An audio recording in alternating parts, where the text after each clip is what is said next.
ব্যস্ত ঢাকা নগরীর কেন্দ্রে ধানমন্ডি লেক যেন এক টুকরো প্রশান্তির আশ্রয়।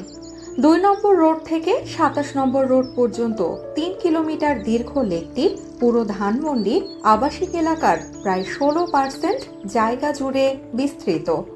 জলাধার ও পারিপার্শ্বিক এলাকা নিয়ে লেকটির আয়তন প্রায় ৯২ একর। এর মধ্যে জলাধারের আয়তন ৫৪.৬ একর। স্থান ভেদে এটি প্রস্থে ৩৫ থেকে ১০০ মিটার, গভীরতায় গড়ে প্রায় ৪৭৭ মিটার।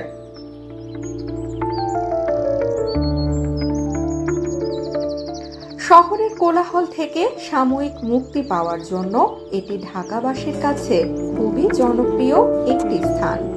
চারপাশে সবুজ গাছপালা, পরিচ্ছন্ন হাঁটার পথ আর শীতল বাতাস মিলিয়ে এটি প্রকৃতি প্রেমীদের জন্য আদর্শ। ভোরবেলা লেকের পাড়ে হাঁটতে গেলে দেখা যায় নানা বয়সের মানুষ ব্যায়াম বা জগিং করছেন।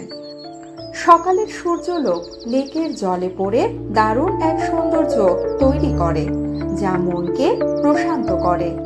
বিকেলে এখানে প্রচুর মানুষ ভিড় করে।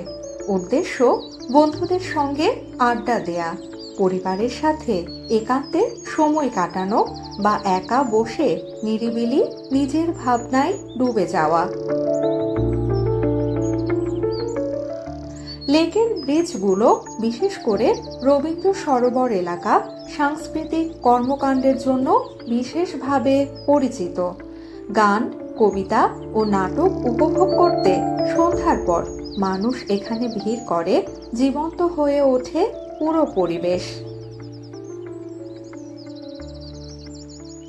সুস্বাদু খাবার আস্বাদনের জন্য এখানে রয়েছে ওপেন ফুড কোর্ট, ভ্রাম্যমাণ খাবার ভ্যান এবং লেকের তীর ঘেঁষে রেস্টুরেন্ট। কেউ ইচ্ছে করলে সঙ্গী বা পরিবার নিয়ে একটি বাহারি নৌকা ভাড়া করে লেকময় ঘুরে বেড়াতে পারেন।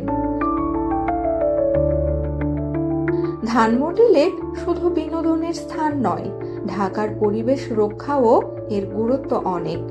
শহরের তাপমাত্রা নিয়ন্ত্রণে এটির ভূমিকা অনস্বীকার্য। বিভিন্ন পাখি ও জলজ প্রাণীর আবাসস্থল হিসেবে এটি নগর জীবনের মাঝে প্রকৃতির এক মূল্যবান উপহার।